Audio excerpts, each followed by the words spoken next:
Hey, crypto heads, it's the Goose with the Cryptic Paranormal Show. We're back, new and old.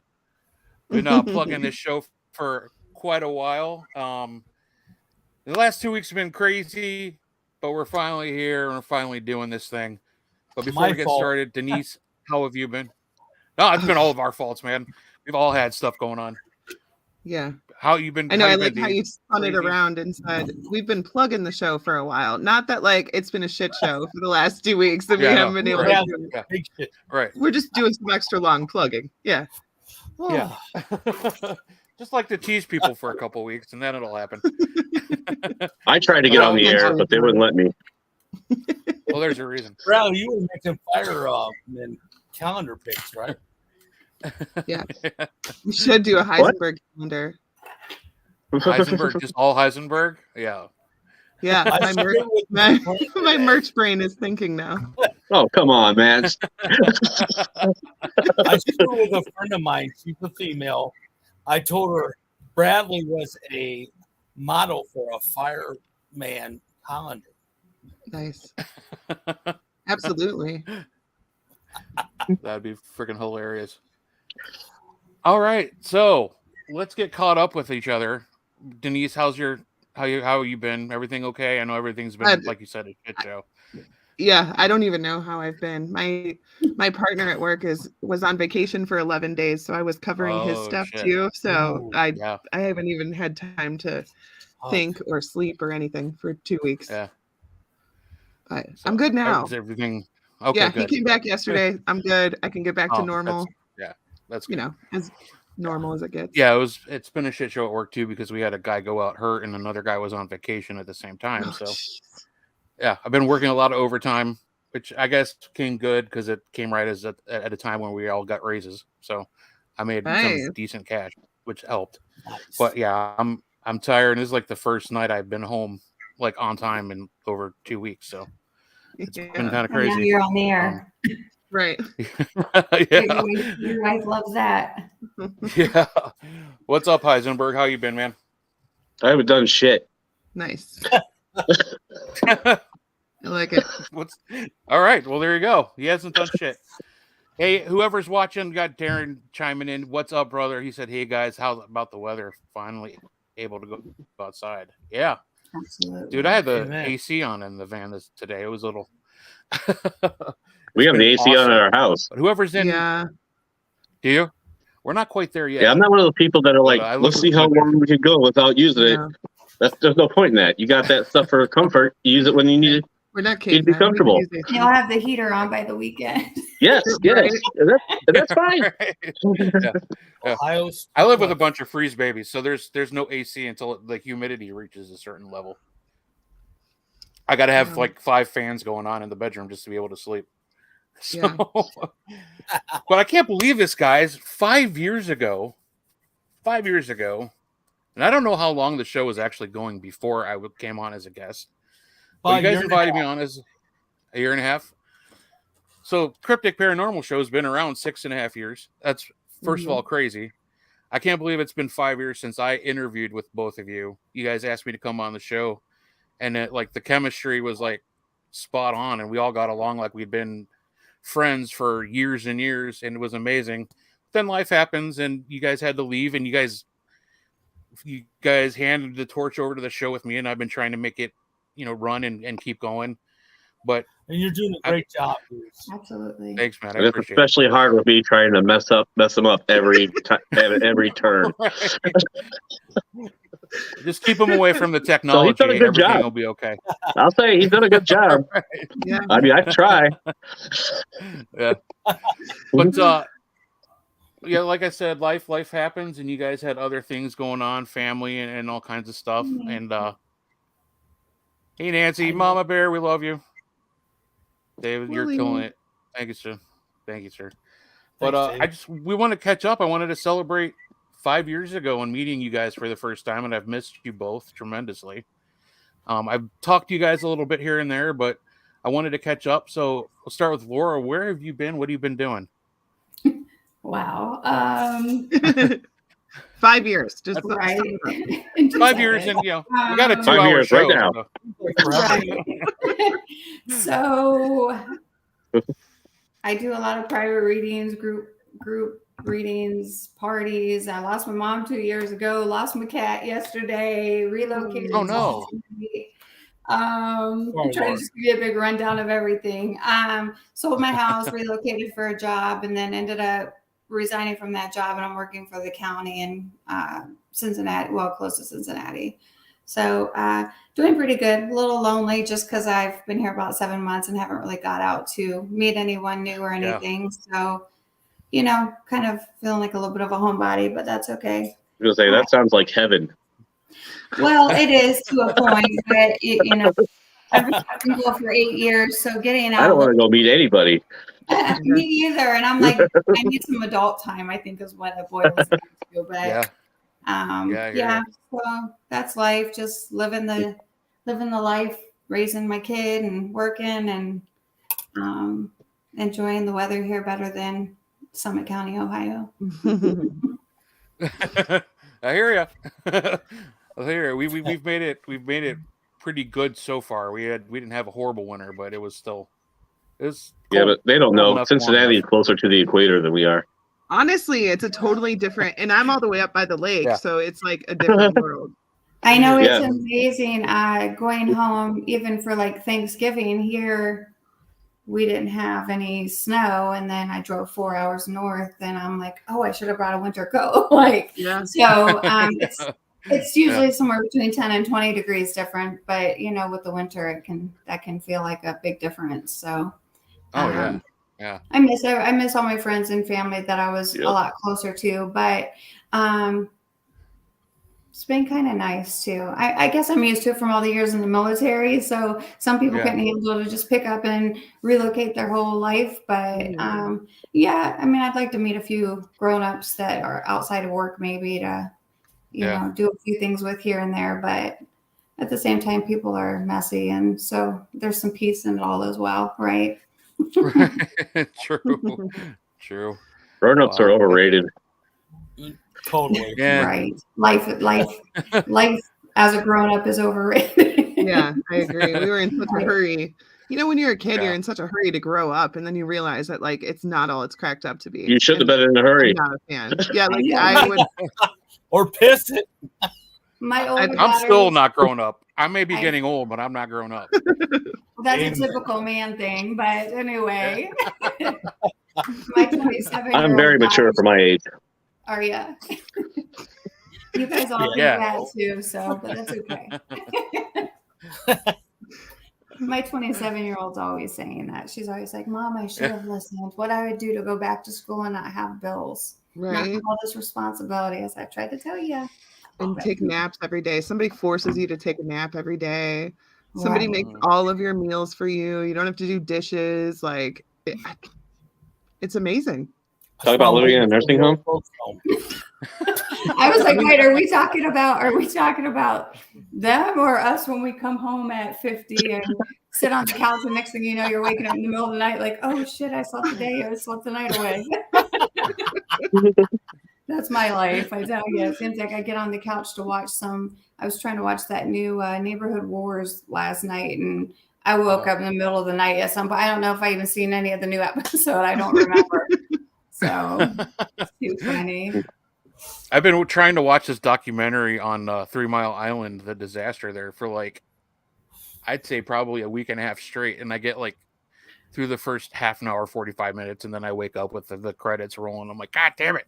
We'll try again tomorrow. That's so funny because if I try to binge watch something, I'll do really good up till season 2 or 3, and then by season 4, that show You, I was really into the first couple seasons, but then I got to 4 and I kept falling asleep, and then I tried to sit up, and I'm like, this season is so boring, and I'm like, I give up on it at that point. I never know what happens at the end of all of them because by the third or fourth one, and I'm like, okay, it's overrated at this point. They killed it with every, situation possible that could possibly happen to somebody. Right.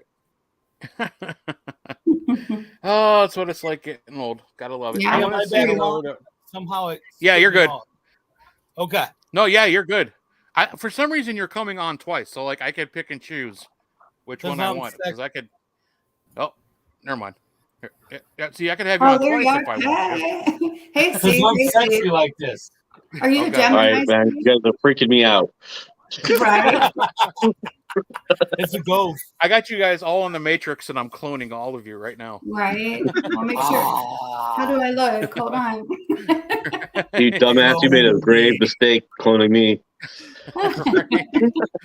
Well, if I make two of you, maybe there'll be one hole. Hi, Tony. What's up, Tony? Hey, I just wanted to say, Tony, I hope everything went well, man. Tony had a little bit of a back surgery yesterday. Oh.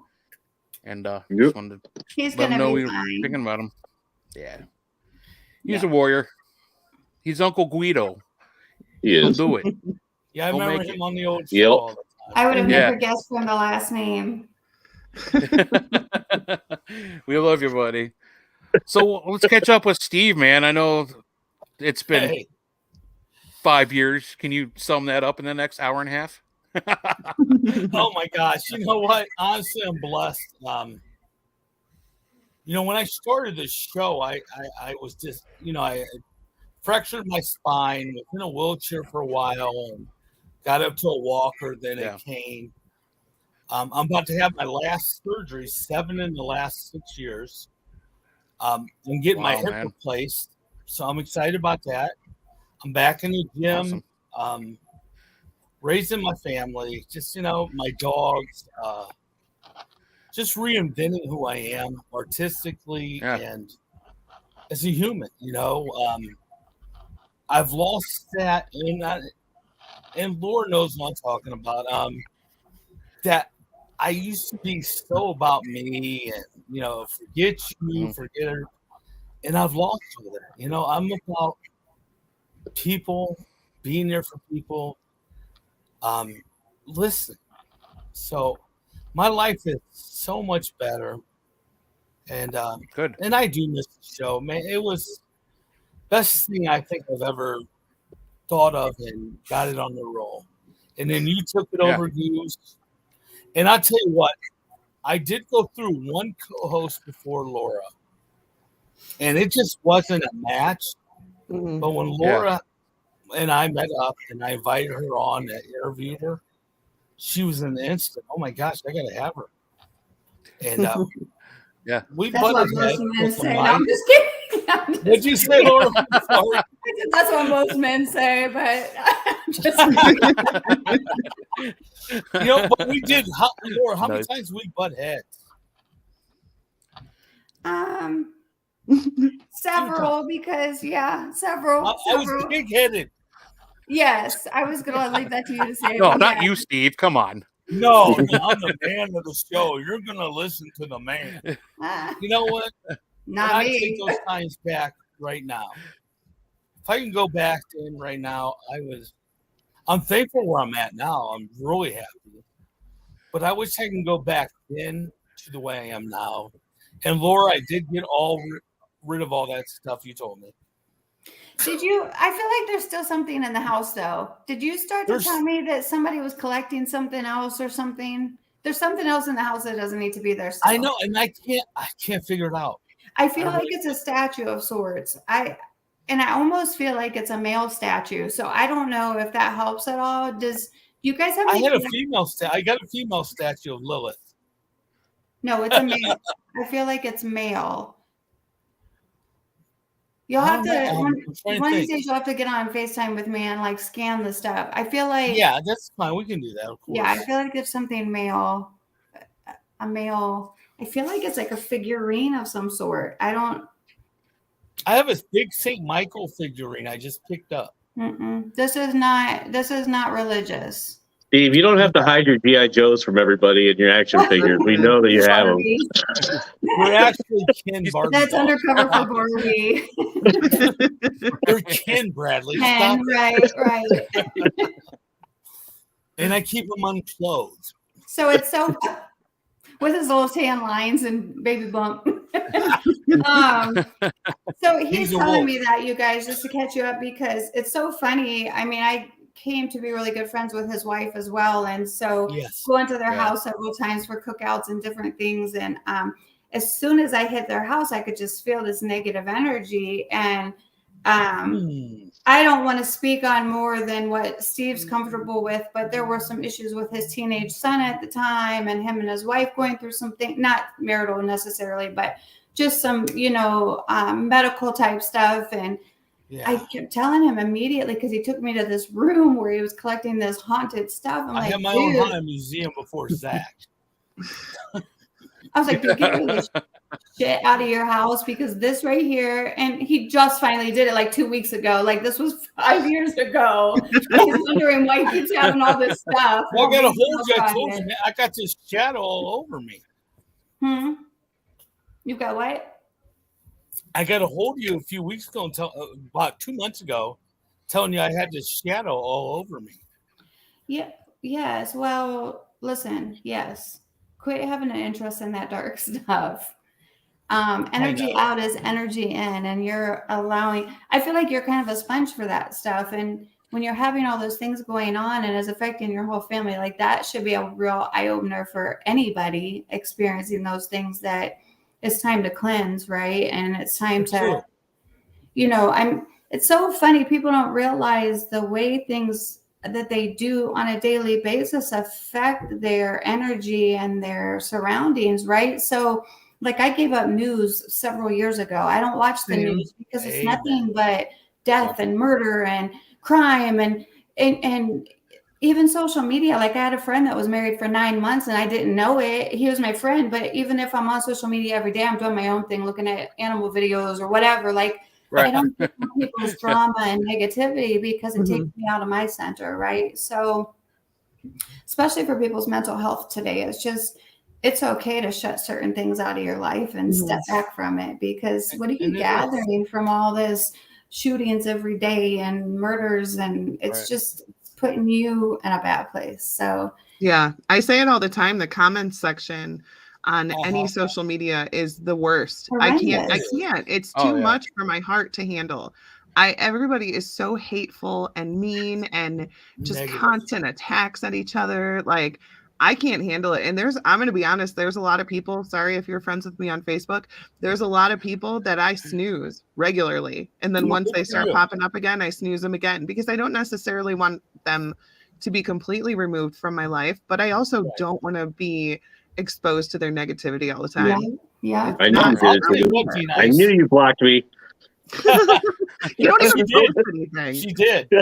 Oh my gosh, Bradley, you're done. That's funny. That's funny. But you know what? In the last year, I've really gotten away from that stuff. Really concentrating on positive. I was so negative for a while because of my injury, and I fell into that, and the anxiety, the depression. And I finally that's what I didn't want to talk about. Yeah, I finally gave it to God. Well, okay, but here you are. Except for this room full of devilish stuff. I'm devoted to you, God. Except here, I've got this dark thing in my house. Like, it wasn't just one thing; it was a room full of, Yeah, that's stuff. It's been gone for a year. I packed it up in that barn, but after I talked to you a couple months ago, it's been on the curb. It's gone. That's good. Yeah, well, that's good. It is, and I just damn, I'm happier than I've ever been. I really am. Good. Yeah. Good. And I got good friends like you guys. I'm just blessed. Yeah. Make it seriously, who you associate with every day makes such a big difference, because if you're just constantly hanging around with negative people and people who are gossiping all the time and people who are bitching all the time, like, that's what you're going to turn into, that's what you're going to focus on. And you become that. Yeah, I can't do it. The nice you were talking about yours, blocking people and that, snoozing them. I had Goose, all of you guys know this. Maybe you're not so nice. We're just met. I used to have 3,000 people on a Facebook page. I knew maybe 1,000, Right. And I restarted my Facebook. I got a new page. I only got 500-600 friends that are all positive. Yeah. If you get negative, over, of course, we all have our issue. Right. But if it's over and over and it's your fault because you keep doing it and everybody's trying to help you, you don't listen. Mm-hmm. I'm done. I'm sorry. Yeah. I'm done with you. I don't want that in my life no more. It's unfortunate. Based on life experiences and the conditions that you grew up in, some people use that as their crutch to behave the way that they do in life, right? So you have to, and it's something that I told my oldest daughter, because a funny joke, we used to always make fun of my mom because she was so drama, like, oh, my stomach, da, da, da. Well, my girls said that anytime I want them to get me something to drink, I'll do that. And I'm like, no, I don't. They're like, yeah. And I'm like, okay, well, I'm going to have to try to break that because it was a joke about that. And so I try to tell them, like, it's okay to always improve upon what you had in your environment and to break, whether it's curses, generational curses, or, I'm a survivor of sexual abuse. So for some people, they would take that as reason to either be a really shitty person. They might turn to drugs. They might be really promiscuous, abusive, a criminal, and it took me to get to about 30 years old to say it stole enough of my happiness. I'm not going to let that be my guiding light in life, that I'm this victim. Right. So, or let it define you, because that's not who you are. You have a million other amazing qualities. Like, why are you letting that one thing be what defines your entire personality? Like, you could be so much better than that. Absolutely. And not that it minimizes anything that any one person's gone through, but there are so many people and children that are going through 10 times worse than what I did even, so it's just a choice that I made. And it's just, I don't want to be unhappy and down and negative. And mental health is a serious thing. And I already suffer from depression, anxiety. So to surround myself with that all the time is just going to bring me right back to where I don't want to be. So I agree with you. You have to, it's okay to love people from over here afar. So if that means muting them or disabling them for a little while, so you're not necessarily seeing their shit every day, then, hey, I applaud that, because you have to do what's good for you. You know? Yeah. And there's so many, I actually also have a podcast on mental health because it is super important to me, but it's very important. I hate to see people who, say they were abused as a child, or they were with somebody who was a narcissist, or whatever their situation is. Ding, ding, ding. I didn't know you knew my ex. If you know what it feels like to be treated that way, why do you spend your entire life treating people that way? Like, and then using it as an excuse? Well, it's so funny. I remember working in the prison and corrections when I first got out of the Army, and these sex abusers, pedophiles, so many of them I was abused as a child and da-da-da. Well, that's not an excuse. Oh. So exactly what you said. That was my mentality. Like, so it ruined you and you are lost in this world. So let's just do it to another child at this point. Like, it's, the logic of it all is just, not logical. It's just, it doesn't make a lot of sense at all. And, I think that if you can learn something out of each situation that you've been through, like, I'll be honest, I wasn't born gifted. And if I was, I didn't know back then, but I think that being a product of sexual abuse helped me escape into my mind, so that when the time was right, my third eye did open and I was able to connect in ways that I couldn't and probably couldn't have if I didn't know how to get lost in my own head during those times. Right.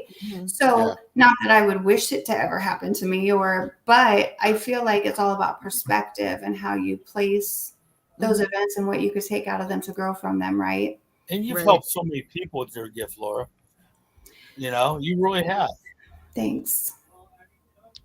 I appreciate it. I wish, it's funny because I'm hard on myself. That's probably the one thing I do carry from childhood trauma, right? Is that, I know, Steve, you followed me with that Iran Cannon case when he was murdered and missing. Yes. I help that family. Matter of fact, a lot of them stay in touch with me. I have friends with me on Facebook and send me messages. Awesome. I had a case like that in Lyons, Ohio. Mm-hmm. Yeah. I wish that I could get more involved with stuff like that. Like, I know something about the Summer Wells case, that little girl that went missing in Tennessee, and I wish that I could fine tune my skills to help in those cases more. That I don't want to minimize the cases that I do help on, whether it's Goose connecting to his mom who's passed. Like, that's obviously still giving him comfort and it's bringing something. But I don't know. I feel like ultimately, if I could do more, it would be for missing people or murdered victims to help bring that closure. Because I feel like that's I don't know. I guess I feel like that's a bigger thing to help closure. What was that case? What? So he had went to a party, was never returned home. Ends up his two friends shot him. They actually caught part of it on a live. As soon as I seen the one picture, I knew he was already dead in the picture, although his head was just kind of resting. But he kept talking to me, and I didn't know the guy. But as soon as I seen his name, I kept finding myself wanting to go to like I don't know if you guys are all in the Akron area or Summit County, but like the Gorge Park or the Metro Parks. Yeah. I kept wanting to go to the Metro Parks by the water. And every time I would go through Monroe Falls, there's this little back way you can take to go towards Talmadge. You can tell spirits starting with me, guys. That's why I'm doing all of this. I start itching and twitching. I know. I'm like, I look at them. It's so funny. I don't know why they make me itch, but it's usually I'll start. Then I catch myself. I'm over here like a mad woman. Like, oh, hey, you got any more of them spirits? Right. But when you would go towards Talmadge, there's a little Metro Park opening, and right past the opening is a pond. And every time I would drive by there, Iron would pull me over there. I would physically catch myself driving, like looking in this little body of water, like I would expect to see him. Well, then I was doing lives a lot, doing live readings and stuff a lot. Right. And I kept getting something about Pennsylvania, the number 9, of course, the Metro Park and the waters. I knew that the white guy killed him, not the black guy. I thought there was something about a girl involved. He kept talking about the brother, which I get goosebumps every time I think about how good his stuff was that he gave me. Then you guys probably know psychic Laura Lynn. She's big in Summit County. Her and I got together and did a spirit type reading for the one cousin that works in the office adjacent to hers. And I told her, I said, Iran kept also showing me him in different places, which didn't make a lot of sense to me till later when it all come to fruition as to what happened. But the last place that I seen him at this spirit thing we were doing, I kept seeing him face down and thinking that he was between, the cement parking things that they put in the front of parking spaces. Yeah. I kept thinking he was face down between two of those, right? With maybe some kind of stone on top of him, limestone or something. So long story short, fast forward, ends up so strange. I have to also share this with you. My cop's a brother in Youngstown. His wife works at the coroner's office. They also play into the story, believe it or not. Ends up, they killed Iran. They shot him in the head, which I already had known that. I had told the family that. They buried him and then moved him, and were moving him around in a U-Haul to different locations. That's why I couldn't put a finger on where I kept seeing him. He was in different spots.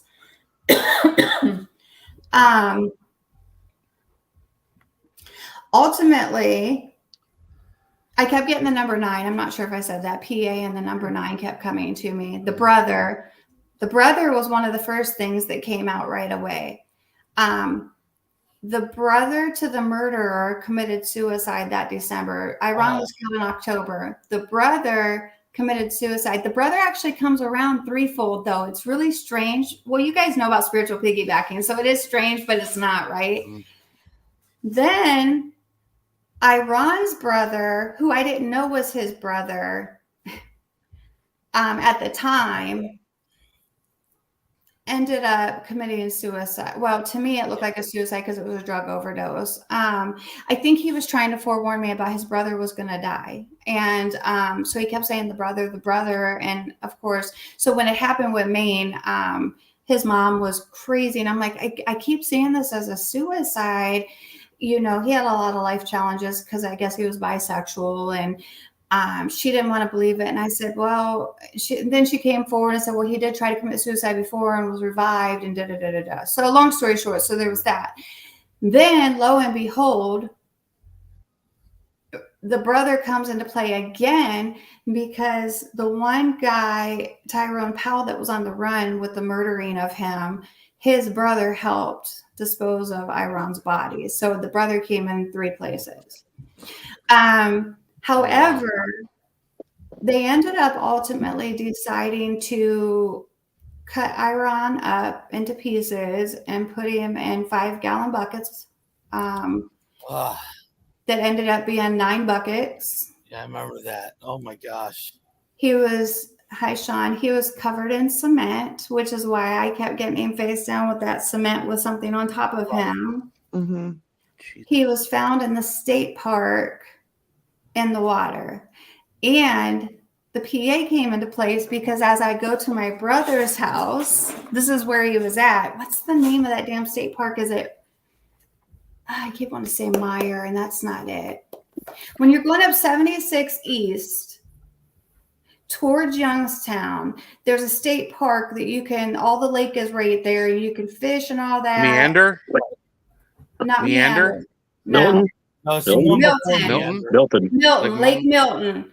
Okay. Well, you know, right there is that also in that vicinity, you can go left to go towards PA. Yeah. Or you can go right to Lake Milton. Yeah. We had stopped on that bridge and dumped his buckets into that lake. So every time I'm surprised, I mean, I would think of him, but I never once was like, I'm right here, right? So anyway, my brother and sister-in-law ended up working on that case somewhat because it was their jurisdiction, which is even stranger, right? Yeah. There also ended up being, I kept telling them they hadn't arrested everybody. There ended up being 8 people that were arrested until recently. The mom got in touch with me and said they just arrested the 9th person. So there was also the number 9 for that. Wow. Yeah. So, yeah, he was very strong and he still comes to me a lot. Like I know he's at peace though, but he still comes to me a lot. Probably thankful. And maybe, I mean, maybe because his family, like I've got him on Spirit Box for them before and gave them messages and things like that. Right. Right, yeah. But as good as that was, I still felt like, you know, I never want to run people around like it's a circus. Well, I think he's here and it's there and is.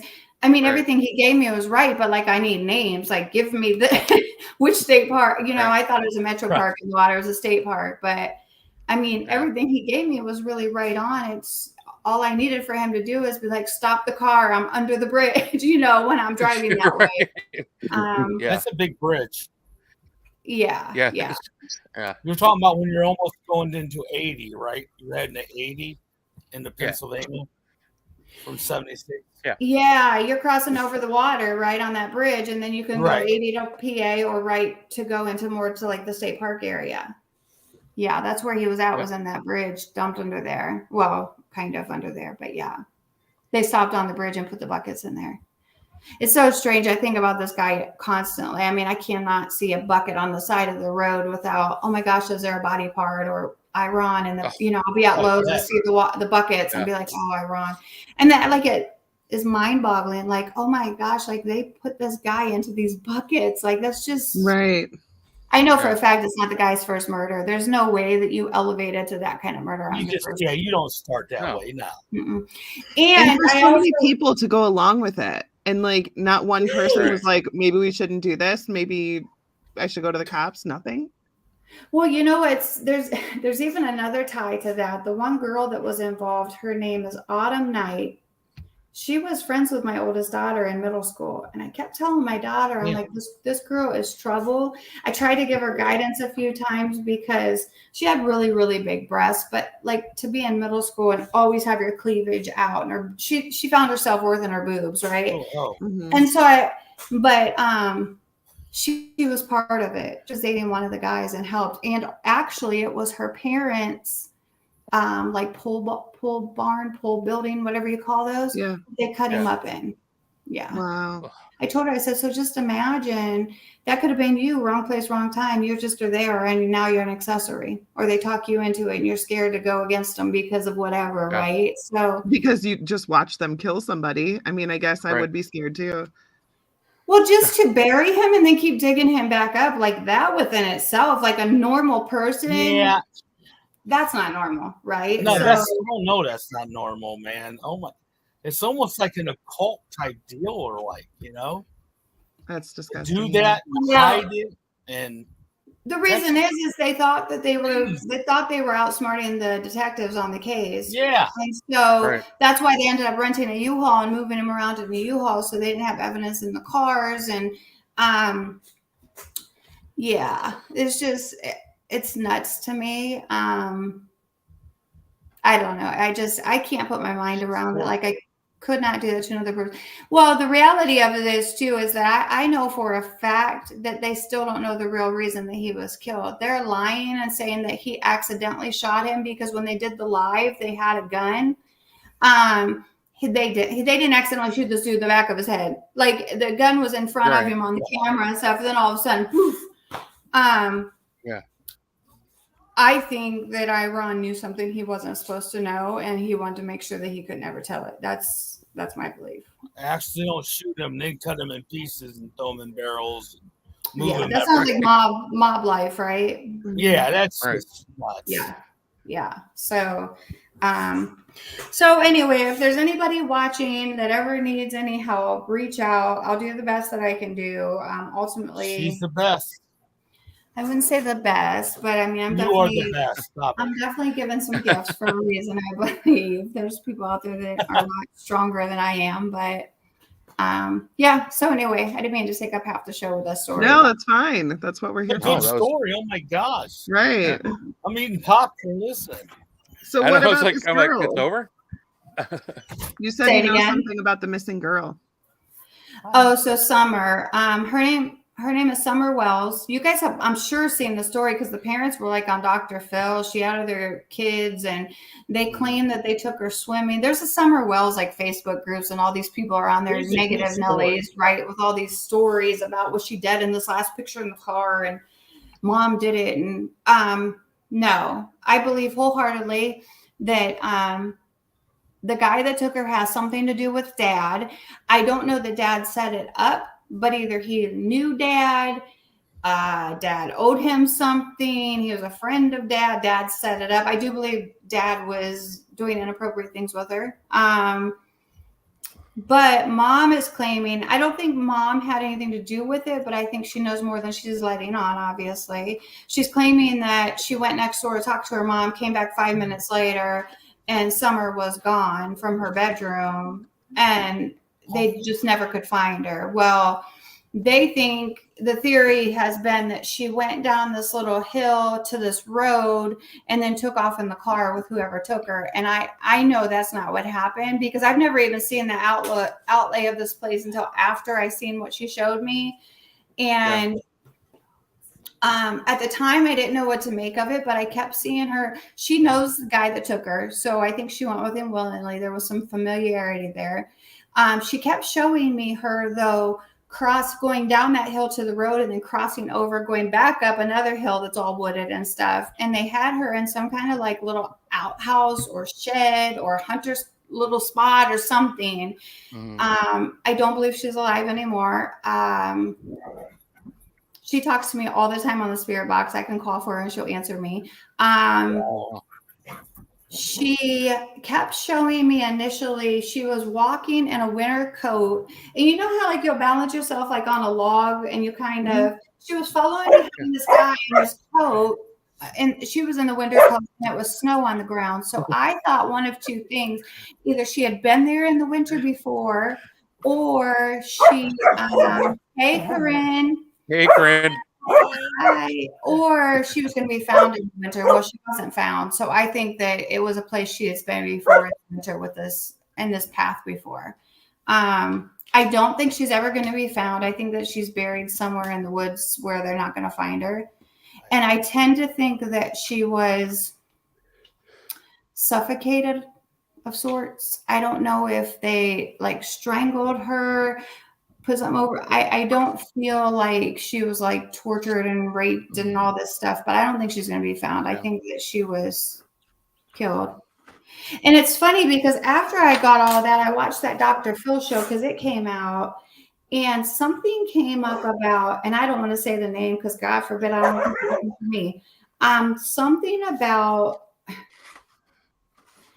this gang of sorts in that area, but they're kind of like a redneck type of gang that's really well known, and supposedly dad owed them some money for something. So there was a theory thrown out on his show about, and mom just got hysterical and walked off the show. So that could be one of the guys that I kept seeing that took her. I don't know.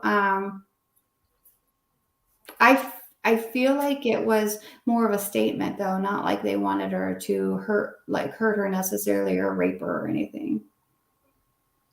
Huh. So yeah. Her poor mom. How do you sleep? Like, how do you sleep? Because like you just told me that, and now I want to like go to the house and see if I could walk across the street and find it. Like, how do you turn that off? And well, it's so funny. It's hard because like there's a story in Cincinnati. I think it's been a year or 2 years now. A guy cut up his girlfriend in the bathtub and then ended up killing her little, I think Nilo was 4 or 5, 4 maybe. Anyway, he threw her body over the Purple People Bridge in a body bag. He kept her in there for like a week. And at some point killed Nilo.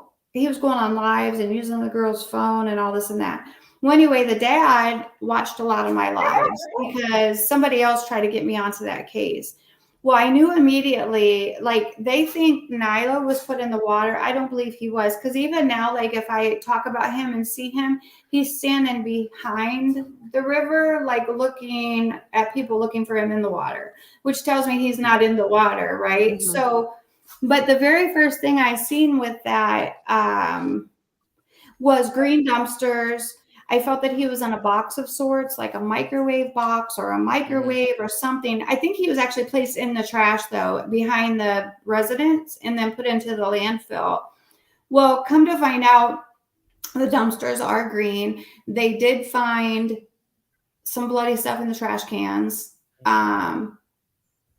But supposedly there's footage of that river down there. I guess they keep cameras up. And so they're saying that Nilo was placed in the water in the stroller alive. I don't think he was in the stroller. I think it was a trick to make them think that he was in the stroller by the way that they placed the stroller on video. Like he knew what he was doing. Yeah. I think Nilo was already gone. I think he was already gone in the trash, and that was a whole big tactic to throw them off scent. But even Nilo, he just doesn't show me as being in the water ever. I don't think he was ever in the water. Mm-hmm. So anyway, to revert back to your question, I went and took my daughter and some friends to a movie theater on the Kentucky side. Lo and behold, it's connected to the Purple People Bridge. And I'm like, oh my gosh, of course I want to go walk it, but it's late at night at this point. Yeah. But I reached out to Antonio, the dad of Nilo, several times and told him, if you want to go walk the river and stuff, I'll see I think that he wants to, but he's kind of nervous and afraid. He reached out to me several times, but he doesn't ever really commit to going with me. Mm-hmm. And then the last time he reached out, it was like 3:00 in the morning. Well, I didn't answer him for several hours because I was asleep, right?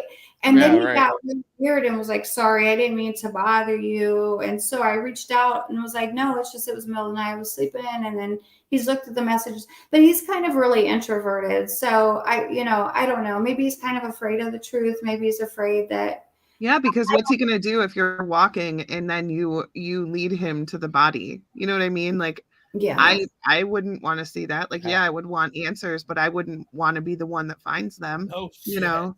Well, they did get Nitisha, because when he threw her over, she actually didn't fall into the water. She landed on the, the little thing at the bottom of the. So someone seen him throw her, and they went up after he left thinking it was Halloween stuff, and then they're like, "Oh shit! Wait, this is a real body in here." Oh my God. But there is something really weird too. I'm a little conflicted because the box of sorts. Mm-hmm. It's really weird because the fact that I keep seeing Nilo by the river watching, I keep also getting flashes of a big barrel and then something about the box being hidden maybe in the woods. So it could be sometimes when I'm getting multiple hits on things, like obviously there was stuff found in the trash. The dumpsters were green. So who knows, maybe he had even thought about placing him in there and took him back out. Like, it's hard to say, but you're right. He could very well still, he made a comment that they'll never find him, which again, to me, makes it very evident that he's not where everybody thinks he is. Right. So, and it's funny because I feel the need to walk the river, not the dump. So maybe you're right. Yeah. So, I mean, I'm just speaking as a parent. I don't think I could ever. Right. I don't think I could ever commit to going for a walk with you because obviously he believes in what you do. And so he knows that there's a chance that if he goes with you, that you're going to find something. And that's scary. Yeah, I'm sure, because he's never quit unfollowing me or being my friend on Facebook. So maybe he wants you to find the answers. He just doesn't want to be there to see it when you do. I wouldn't want that. You know what I mean? My family, no, I wouldn't want to be there. Let me flip this fan on real quick, guys. I'm burning up over here. You are okay. So earlier, Darren asked. Never ended, Goose. It's like we just took over like it's 5 years ago. Hey, it's fine, man. I love it. I'm just chilling, man. I'm good with it. Listening to stories, I'm good. Well, I used to sit in the studio. We used to do the show in the studio, remember? Mm-hmm. Yeah. And I used to sit in there with a blanket, some popcorn, and a warm hot cocoa, and listen to noise. And we would have really, so it's funny, you guys, because when Steve and I first met, and Steve, I don't even know how we met, to be honest. I don't, you know what? I keep trying to think it too. You know what? It was on Facebook and you saw what I was doing with the show. And you invited me to I found out what you were about, and I invited you to be on as a guest on my show. Yeah, but before that, we went on that investigation at that the funeral home. Oh, you're talking about the House of Wills. House of Wills, yes. Yeah. And I trust your opinion. It's funny because I remember walking in there with him, and I didn't trust my gifts then. I hadn't really been using them because I was conflicted. The Bible says I'm the devil's work, right? So I was I told you. Remember what I told you, Laura? I said there's nothing wrong with your gifts. Right. Well, I just remember walking into the big theater section there, and I thought I could hear a woman humming, remember? Not knowing any history on this place. And he was like, Laura, see, you're better than you know, because that's one of the things here that they talk about is the woman humming. But I've heard because I was like one of my very first experiences. Who said he heard her a couple of times? I said I've heard her. I did too. So I wanted to see if you could hear her. Yeah. I haven't. Because I was like, did anybody else hear that woman humming? Now, she did it bare air. It took me to listen to a EVP. Oh, so you did pick it up? I didn't remember that. Live. Yeah. I'm getting the EMF reading as she's listening to this humming. Yeah. Yeah. Wow. So, yeah, that place is interesting. crazy. You got to get back in there. Oh, it is. I love that. I want to go again. I just watched him on Ghost Brothers. Eric Freeman had the Ghost Brothers on there. Huh? The brother was the one brother wouldn't even go in. Did they run out of there? Yeah, I was there. It was funny. Yeah, it was funny. I was there in the parking lot when they were filming that because I was supposed to be on it. Oh, yeah, that's but then Yeah, well, I was like sitting there for like 3 hours. We're all waiting for Eric to show up, the owner. And he didn't show up until late. So they're like, we're sorry. They had to like cut like 2 of us out because we were just going to be like at the beginning where they interview people that have investigated there. Right. Yeah. But you know, so Patty and Eric asked me to be there to be like a testimonial guy. And yeah, just Eric ended up showing up whenever he wanted to show up, so they had to cut a bunch of things.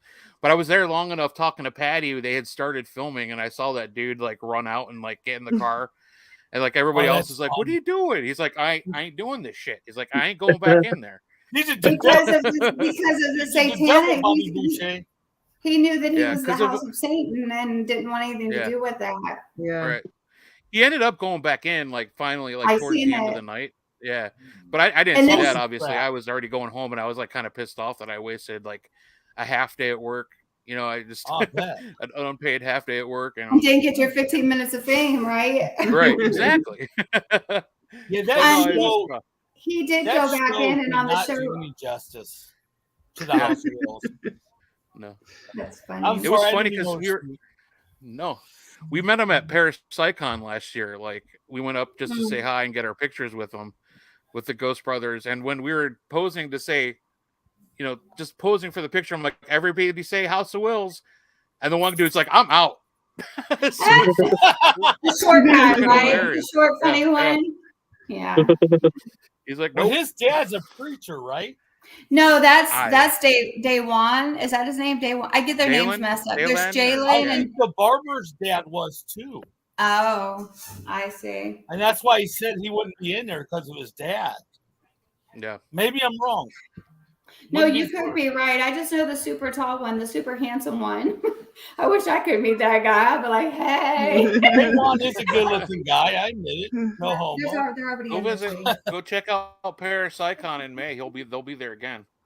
Yeah, they're it's fun. so funny because like they sell their merch, but they actually they sell their own pancake mix.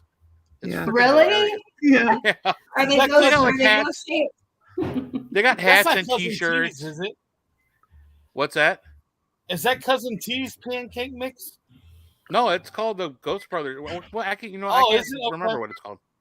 But it's like their own pancake mix that they sell as like merch. People are getting it signed out there too. Oh, okay. Yeah, but he's a comedian, and he got mad about the Ancient Mima thing. He said, "Cousin T." You know, Heisenberg. You have a woman coming through on mom's side for you. I think it's your grandma. Has her mom passed? Who? Your mom's mom. Yeah. Yeah. She's coming through for you. She yelling at me? No. Why is that normal? Has Dad's mom also passed? You're German. You're German, right? I got some in me, yeah. Was she German? Pennsylvania Dutch. Okay. Yeah. I feel like she's got a lot to say, but it's foreign to me, so I don't know what she's saying. That's grandma, right? That's right. Hi, Dennis. Thank you. That's most women, right? We got a lot to say, and y'all never grow up. And it sounds like wah, wah, wah, wah, wah, to you. Wah, wah, wah, like the peanuts. Mm-hmm. She's probably talking to me all the time, and I'm just like, Do you happen to know, was she short in stature, or was she really short compared to you, maybe? Yeah, I think both of them were, yeah. Not super short, but I was taller than them. The one on Dad's side, I feel like she's like small. I don't know what this means. I would say she's probably. I mean, we're small people. We look. Most of my family looks frail. We're broken. I am the heaviest of my family. Really? I think are you the tallest too? No, Kevin is. Brother taller. Kevin is. Yeah. I have that brother too, man. You're tall, Bradley. Yeah, no. I have a brother who's over 6 foot. I'm like, where the hell do you even come from, dude? Like, you had to be adopted. But yeah, I was taller. I've seen pictures of like my grandfather, like that picture that I have etched on the side of the spirit box, like the actual picture, and like I put it aside like my brother's like senior picture from high school, and like the hairline, everything is just dead on. Like he was definitely my grandfather's grandson. I mean, it's uncanny how close they look like each other. Wow. So okay, Steve, what is above your head flickering up top on top of the shelf or something? It's like, it looks like two lines moving around up there. I see it now. That's his bay window, and I think it's like a ceiling fan. Oh, okay. It's weird because in the reflection, it looks like it's going like this, not around. So, okay. Yeah, it's in front of me. The actual, what you're seeing is in front of me. Okay, it's reflecting. In the glass reflection. Okay. With Gotcha. I thought he still had his Christmas lights up. I know. I see lights too. I still have mine. Mine is still up. So Green has the tree's still up. Light, she has a tree that's lighted up in here. It's like I got you. A tree you find in a park in New York City or something. Oh, cool. She likes her lights. Man. She's a good decorator. Steve, you can't think of a little figurine. It's so strange because I almost feel like this guy, like the figurine doesn't look haunting at all, but I keep almost feeling like I'm seeing I'm thinking like a tux, like he's like in a tuxedo. No. Yeah. Skeleton looking? Huh? Skeleton looking? I can't tell because I keep getting I keep getting a mix like something in a tuxedo, but then I'm almost conflicted like I've got these plates in there with the Italian guys and they have the mustaches and he looks like a sugar skull kind of Mexican sugar skull type. Go get it. Green, I'm sorry, I'm limited to my movement. Green. You got the skeleton bride and get my haunted shit. Then I told her I threw away. No, this is something we bought because it was cool. It's something we liked. But the bride and the groom. But where'd you get it from? Is it from Mexico? It is. That might be it. She's like a tchotchke store? You guys ready? Hold on. See, I don't wear my glasses when I'm doing these because it helps me not connect as much. So that's why I have to keep putting You guys like that stuff? Isn't that cool? I don't think that is it, but that is kind of creepy. Yeah. Yeah. And he's in a tux in that. I know, which makes me That's the only thing I got in my house that would match what you're talking about. Thank you, baby. You're the best wife. Well, if it's from Mexico, maybe I'm seeing the mustache because maybe the guy, the traditional Mexican mustache is how they can be. Mm-hmm. Yeah. So maybe I'm seeing the guy and the statue mixed together, but yeah, I don't get a good vibe from that. Put a cross with it or get rid of it. Quit buying stuff like that. Green. Laura said, throw that shit out. It's so funny because I love antiquing and stuff, and even I have this really cool Bible back there, but even something like the Bible, it reminds me of something out of a movie. It's got the hard cover on it and stuff, like a movie where someone needs exercised or something, right? Mm-hmm. Yeah. And so I always think of that movie where the guy's walking through the desert and he finds something on the sand and then he turns into the devil. Do you know what I'm talking about? And he's running through the sand. The movie's so good. It's so scary. I don't watch scary movies. I don't watch scary movies. Yeah, they're the wrong one to ask about scary movies. I love trying to remember what it is. So you're into the paranormal as long as it's nothing scary at all. Yeah. There's no they like real music life. in the paranormal. With that said, tomorrow. Scary shit. Well, you know what interested us in buying that was the movie Coco. Oh yeah. Yeah, that's not Coco. No. I love that movie. I make my family watch that all the time. I'm such a child. Speaking of, I wish it was my movie while I'm promoting it. Tomorrow, that movie, the Pope's Exorcism, comes out, or the Pope's Exorcism. I want to see that so bad. I keep turning off the commercials. Thanks, Dennis. I actually got those as a backdrop purposely because I'm called Whispering Angels for my stuff. So I always use this as, and then I don't know if you can tell, but my lamp actually has feathers all over it. So I thought, well, it looks kind of angel whispery, wingish, right? No, I've seen a light like that once when I was in Las Vegas. Mm-hmm.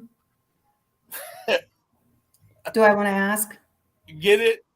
I you get guys it. don't get it. I Lost get it. Lake Chicken House, Chicken Ranch, Angel Feather Pan. Just a joke. Anyways, I got this really cool pillow too. I'll show you guys. Well, actually, it's just a the cover to it, but I got this at an auction house for $1. But the picture on it was just so touching to me. I don't know if you guys can you see what it is. It's somebody hugging a spirit, and then they have right here. It's hard to see because of the light. Beautiful. They're holding a little heart. See it like it's elevated, but it's a person hugging the spirit of a loved one. Oh, that's awesome. Cute.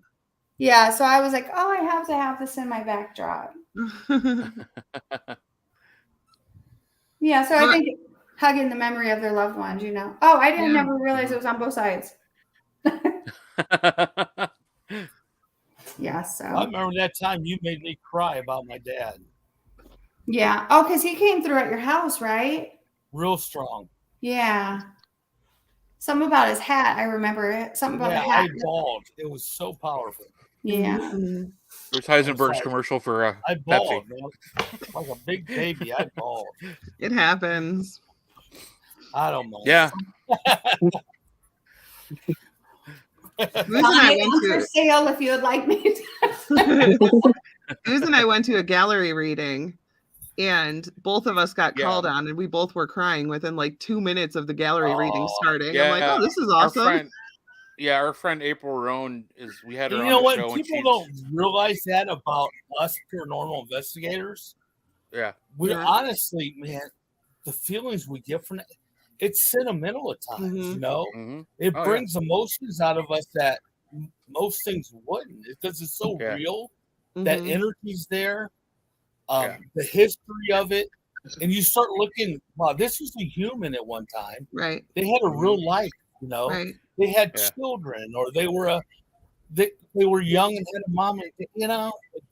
There's so much more to those stories. I mean, we've interviewed so many people, and it seems to be a common theme that people want to, you know, people do this because they want to know that there's something after they die. They want to know that like their life isn't just over, you know, when they pass away, and that they still can talk to people and see their loved ones, and that it's not going to be, that's the end of it. You know, it's,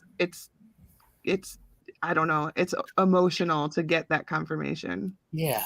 Well, and it's funny how intellectual spirit is, right? So I have a little clip that I put together. I'll share it on your page if you guys are cool with it. Where my daughter and I were using a filter from, I think, TikTok maybe, where it says find a face filter, so that once you put on your face, you turn into a dog or whatever, right? So we were doing it in my house that I sold that was haunted. And she was doing it. And so as she's doing it, she pans this way. I'm sitting behind the camera. She's sitting beside me. And my big white dog walks up, and I say, well, Spirit, can you make my dog look that way? Right. And you can see me point. And my dog within seconds looks over there. You don't hear anything in person. Mm-hmm. And then she pans over there, and you see the face again. And then it sits down on the couch and she screams. Well, when you play it back, right after I say, Spirit, can you have my dog look over there? You hear 3 knocks, phantom knocks, but loud. I mean, I don't know how we didn't hear it. I'm about to tell him. She's like, one part. And then when she pans over, you hear someone after the second time the face pops up say, dog. No, it said get out. No. Yes, it did. We thought he said go at first, but I think he says dog. Like he's acknowledging that he got the dog to look over there. She thinks he said go. Because at first we were like, go. But I think he says dog. But it's plain as day. That's my daughter, not Spirit, just so we're clear. Yeah, I heard her. She had to turn the light on to go to the room since she got freaked out on that little conversation. Yeah. Go. Laura, can I ask you a question? Absolutely. I've been talking to a couple of people, and because I mentioned that like the last, I would say probably 3 or 4 months, I don't see spirits ever. Like I'll have like thoughts that seem to be a way of communication, but I never like see things. I'm not somebody who could walk into a room and go, "There's a woman in a blue dress standing in the corner." That's not me. Right. But okay, excuse me, hold your thought. Did Corinne just walk in front of you, Steve? Yeah, how'd you see that? Okay, because there was a big shadow that walked right in front of you. So I was like, earmark this if she didn't, because something just happened. Okay. So like the last 3 or 4 months, I've been seeing things like crazy, like seeing like just like a shadow walking by, or a shadow on the floor, or even lights. Like it looks like there's a flashlight in my room, and like to the point where it will wake me up because it's so bright, or like different colored lights. Just weird shit has been happening. And I was sitting with a group of people, and they all said the same thing. They said it's been happening to them too, like very strong for the last couple months. Well, that's okay. So first, let me say something. I used to have that light phenomenon. Before you get in too far, hold on. Oh. Hey. Hi, Lincoln. Hi, Lincoln. Hi, Lincoln. Are you talking Goose language? Yeah.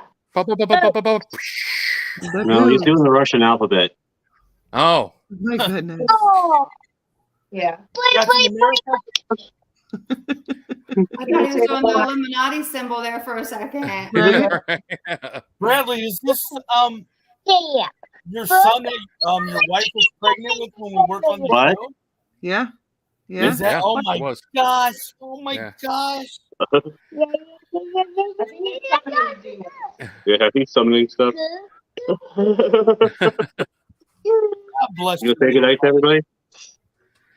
Good night, buddy. Good night, sweet dreams. Good night, Lincoln. They're right there. You're going someplace. They're not. I'm the one with the coloring book on my arm. They're going into our room. We're going to bed in a little bit. Go to sleep, Hey, look at Lincoln. this. You see Captain America? Okay. As soon as Is it Captain America? Hi, kids. On your arm. Hi, Mom. Hi, Kate. I'm trying to get it. There Good he night, is. buddy. You got Captain America? Oh, hell He's my yeah. favorite. Since the 1980s, That's man. awesome, dude. He's my favorite. Sorry, I didn't mean to interrupt that. So go back. Okay. That's okay. As Yeah, soon as Bradley, he you were a little baby when you as I was soon as having he that came on, tattoo. though, the foreign grandma was very strong over him. Does he ever talk to her that you know of? You're muted. Does he ever acknowledge your grandma? What? He acknowledged with my grandpa, like he saw a picture of him and he just smiled. Because your grandma, as soon as, hey, Debbie, your grandma, as soon as he got on your lap, was like right there. Like, I feel like she's always with him, over him. Yeah. Okay, so when I was in middle school, I used to have this light anomaly all the time that you're talking about. I was on the second floor. It looked like the light was just shining in my window all the time. Like I thought there was an alien out there or somebody out there with a flashlight. Like it was there all the time, really bright. Not consistently, but it would be there often. So I feel that, for one, that's a very spiritual thing that's happening, right? But I also think that, you know, as us as a people become more comfortable with being woke and being spiritual beings, right? We're going to start experiencing more and more stuff like that. So, you know,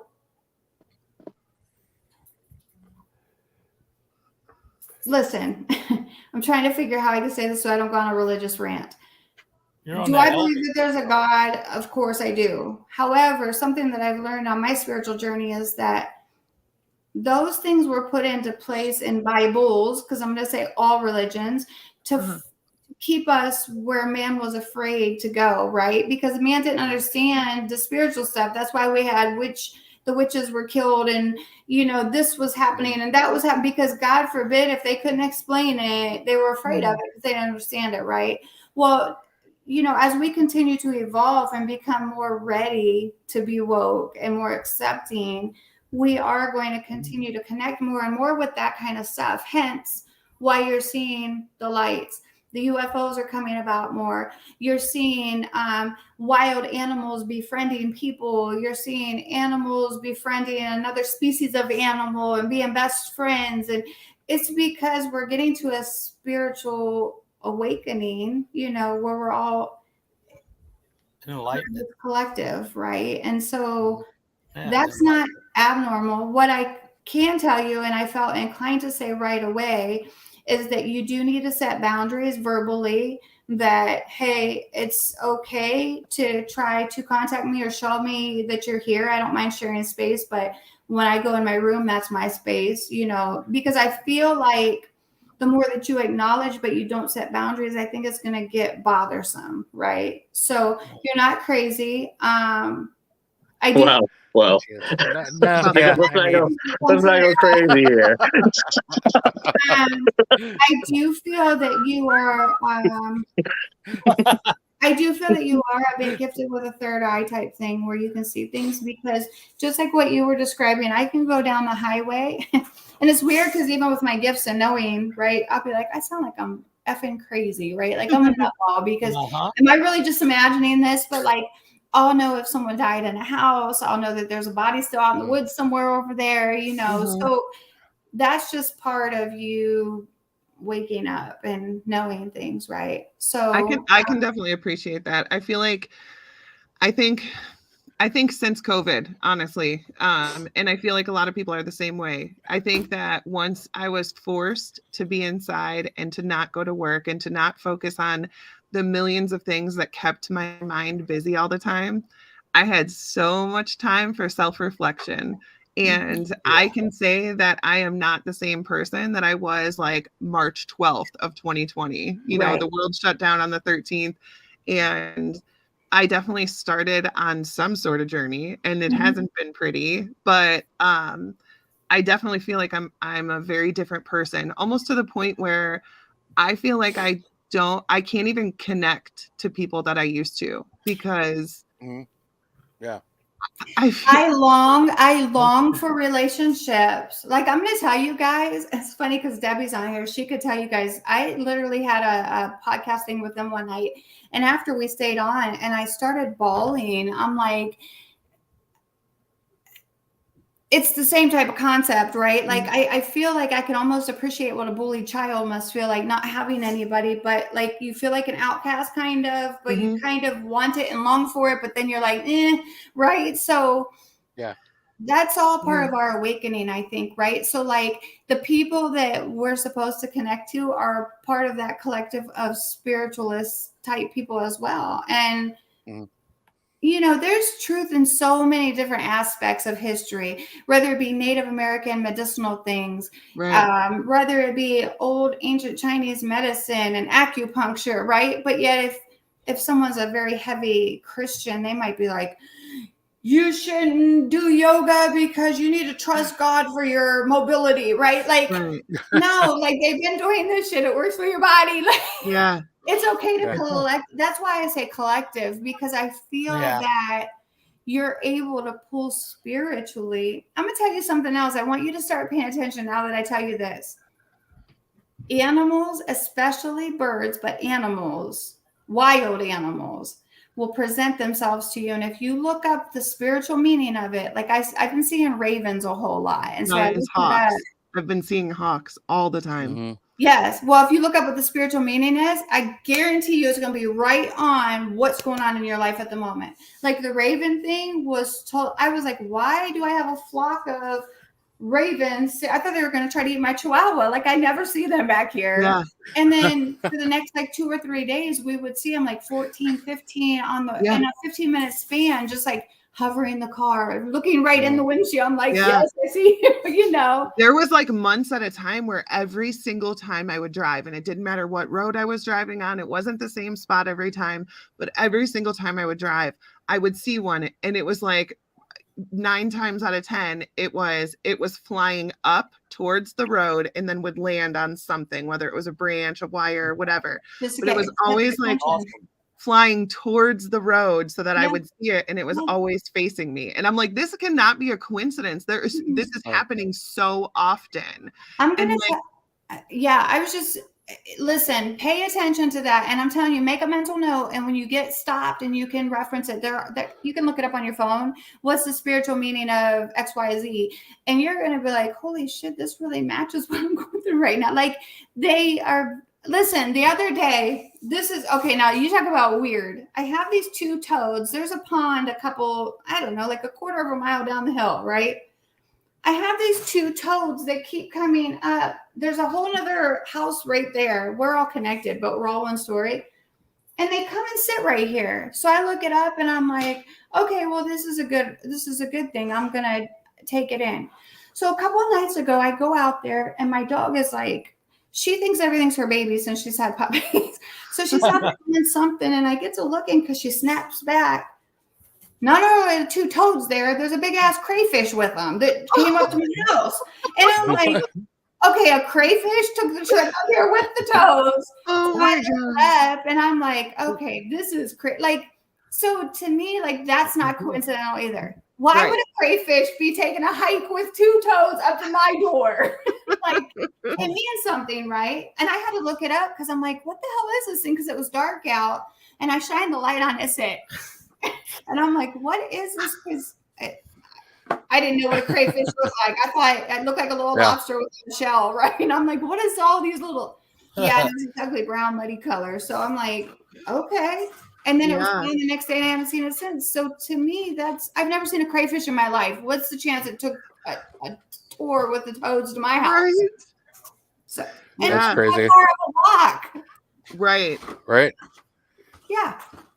So yeah. It's been definitely a journey for sure. And I feel like I have such a hard time, I want to do the spiritual thing. I want to do like the medicinal plants and all that stuff. Like I want to get back to my roots. I want to expose my kids to that. Like, and then at the same time, I'm like, I miss people. I miss my friends, and so I'll go and I'll do something. And then people are talking about celebrities or, like something. And I'm like, I can't do it anymore. I'm not that person. I can't do it anymore. Like you're not paying my bills and I'm not sleeping with you. So what's the, I don't care about them. I don't care. Right.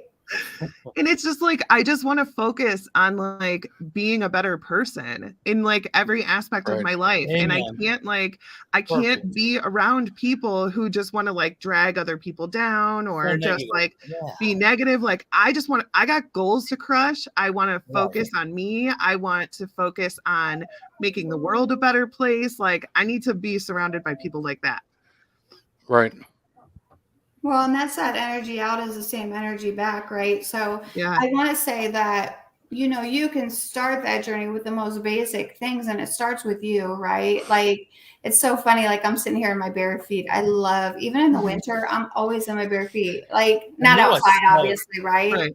But it's just something. Those are mine. Something about the grounding, right? And then, meditation is very, very important. I'm going to tell you, I can't believe, I'm going to be 51 in July and I started the most basic. I just had to throw that out there because I'm sorry to interrupt, but no, that's okay. But so it's funny because the death of bad fortune, the rebirth and starting anew is really big for me because of this whole thing with me just relocating and all that. And then there was a whole nother relocation possibly. And anyway, it made complete sense to me why they kept hovering. Look up crayfish. Look up crayfish. So, even if I can't sit and like meditate on my third eye, I've started listening, and you have to figure out which one's going to work best with your body to sync you. But there's white noise, but there's brown noise, pink noise, blue noise, purple noise. Green noise is my shit. I figured that out. Green noise I can't do. I love it. Brown noise, if you listen to the deep, I listen to it every night. I could tell you, as a matter of fact. Yeah. I'm going to tell you what, you have the most vivid dream. My daughter, when I stayed at her house over the weekend, I played it to go to sleep. We actually were watching movies, all of us, and we fell asleep in the bed, so I just turned it on. She said, that must have been that shit because I woke up in a puddle slobbering. It's called oh, you're telling your daughter. Yeah. It's called Deep Layered Brown Noise. Yep. And I listened to the 10-hour one with the black screen. And it's so funny because it puts you in such a trance when you're sleeping. Occasionally I'll like roll over and I'm like, why is the music off? And I'm like, oh, it's still on there.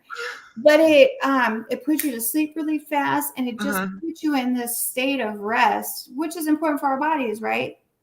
Yeah. So it's just a matter of if you do the green noise. So you just have to be careful because certain ones do certain things to your body. So do you sleep to the green noise or you just No, I just listen to it sometimes. Green noise might give you like really crazy dreams. Like the pink noise jacks me up. I do this thing where I'm sleeping, but I feel like I'm awake the whole time. Like every time I try to listen to the pink noise, I can't do it. So you just have to find which one works with you for what you need for your rest. But just the most basic things, self-care is so important. And good luck and abundance in many Native American cultures. Adaptability, the crayfish office. They're good in a pie too. Huh? Mm-hmm. Crayfish are really good at crayfish pie. I've never eaten one. Speaking of, I actually great for fishing. I started becoming so spiritually inclined that I would eat meat and feel like I could feel what the animals felt like at slaughter, like their emotions. So the week of Thanksgiving, 4 years ago, this Thanksgiving, I just woke up. I'm like, cold turkey, no pun intended. I was like, I'm done with meat. I didn't cheat at all. No pork, no red meat. I was only eating fish products. And then I did start implementing some bird back in because I wasn't getting enough protein. But even with that, I still have a very hard time sometimes because I know that I'm eating another living thing. But how it's cleared me out has been amazing as far as not bringing all of that into my body, Yeah. I don't know. I feel like those animals kind of imprint on us when we digest them, right? So like, but I still eat them. Yeah. I do cage-free eggs. I don't know. I just, we have our own chickens, so I definitely don't feel bad about eggs because I know they're spoiled. Chickens, yeah, we did that. Karina and I did that. Do you kill your chickens? No. Okay. I killed them at the end and ate them. Go kill a pig though. Not even think twice about it. You do? I actually won a piglet at a raffle one time. I live in the country. This is the kind of things we raffle on. Country people. Don't tell me you ate the piglet. No, we let it grow up first. Then you have a hog roast, girl. I'm like, to me, that would be like in the Asian community where they think eating cats and dogs are okay, to have a pet and raise it and then just be like, okay, today's your day. We're having dog dinner. Listen, I cried my face off the day he went to the slaughterhouse, but we named him Pork Chop, so we never forgot what he was there for. But I figure this is not a meat-free household. I have 3 boys. They would murder me if I said we're only eating vegetables from here on out. There's so much more than just vegetables, just to be clear. Right, I know, but and I do eat other animal byproducts. I don't know. I did it for heart reasons, to be honest. I wanted to be healthier. And I've watched videos of how animals are treated at traditional commercial farms. Yes. And it was very hard for us. I'm not going to lie. It was very hard. I loved that pig so much. But at the same time, first of all, we saw his dad when he was fully grown and he was 1,200 freaking pounds and towered over my husband. But I felt better knowing that we gave him a life that he never would have ever experienced had he gone to like a traditional commercial pig farm, because we would feed him bags of marshmallows. You know what I mean? Like he was very loved, and it was very different. I know that it's like the actual product is different. Obviously store-bought versus like farm raised is very different. But at the same time, it was like, I don't know. It was like a weird, I don't know, like gratitude, anytime that we ate. We any of the meat. We used to hang our chickens upside down. Oh. So all their blood would rush into their mind. They'd pass out. By putting them to sleep. There's a TikTok trend where people are like, "Oh, you could put your chicken to sleep and hang it upside down," and I'm like, "Okay, you're suffocating it though. Like that's not the same thing they do with lobsters at the lobster houses." Yeah, it's you know what I'm saying.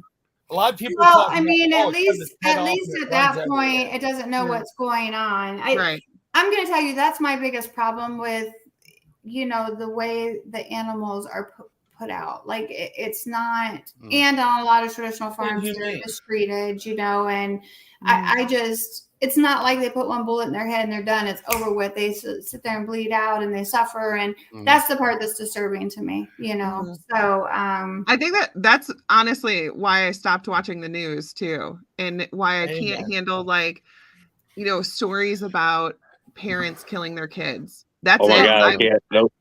That fucks me up for weeks. Yeah. Because my mind immediately goes to the last thing that child saw was the person that they trusted more than anyone in the world. Amen. You know what I mean? And that I'm done. I can't even watch those. I skip all true crime with that. Yeah. I don't want anything to do with kids. Yeah. My wife was watching one this morning about that's actually recent with this woman in Idaho. Her and her fiance killed her kids. It's just, and she's on trial right now, and I just yeah. But I'm going to tell you, see, did I tell you Idaho sucked? Yeah. Talking about food, I actually have a theory. I believe we've only got one common denominator across the entire United States, and everybody's losing their shit and going crazy, killing their parents and their kids, and school shootings and murdering everybody on the streets. Well, what's the one common denominator? Our food products. Yeah. So I believe that the government is with all the pesticides and the stuff they're putting into the preservatives and all this shit. And I think that it's jacking people's minds up. I really do. And also, I'm a firm believer that the pharmaceuticals are too, because everybody steers so clear of all these natural remedies. The earth can heal you. Yeah. In everything, any ailment that you have, but it's frowned upon because again, they don't know. Big money they refuse to study it, right? So we're just constantly pumping chemicals, whether it's pharmaceuticals, food, whatever. We are just constantly pumping these inorganic chemicals into our bodies. Well, and I'm going to share something with you. I recently was being tested for things like MS. I had brain scans to see if I had growths on my anyway, checking my head and all this that, because I was having these shakes all the time and headaches, and my eyes were jerking and just break out in these sweats. And so we're something's wrong. So anyway, it takes probably a year and a half of no resolution. We can't figure out what's going on. And I moved to the Cincinnati VA, which is way better. And the pharmacist they have to put me on some pain medicine for my fibro. But I was tired of feeling the way that I felt all the time. And, it seems like these doctors now, they give you this and then put a Band-Aid on it with this. And then you got symptoms from that. So you get this. Well, I had decided I was going to detox my body of all my medicines. I weaned myself off like I should, and I didn't just cold stop, right? But except for my thyroid medicine, I needed that. And my pain medicine for the fibro, which was just an over-the-counter thing. But come to find out from this pain pharmacist that I was having something called serotonin syndrome, I think. They had me on 2 medicines that were both serotonin boosters that were fighting each other, but giving me everything I was experiencing was because these 2 medicines I was on, I shouldn't have been on together. And she was like, wait, you shouldn't be on both of these. So lo and behold, I did end up going back on an antidepressant anxiety medicine. But I told the doctor, I'm like, I want to be on as little bit as possible. So now I take 4 pills a day, whereas before, no shit, I'm 50 and I was taking pills like I'm 90. Yeah. And I'm like, this is ridiculous. Oh, yeah. I feel you. Yeah. Yeah. Yeah. I just went and had surgery, and I am 40, and they were asking me like, what medications do you take daily? And I said, nothing. And they said, nothing. And I'm like, no, nothing. And they're like, well, and they were like surprised by it. But I've always, like, even at 10, 12 years old, recognized that, like, okay, say I go to the doctor and I'm having heartburn. So they put me on a medicine for heartburn, and then that medicine causes headaches. So then they give you a medicine for headaches, and then that medicine or the combination of the two gives you joint pain. So then they're giving you a prescription for joint pain.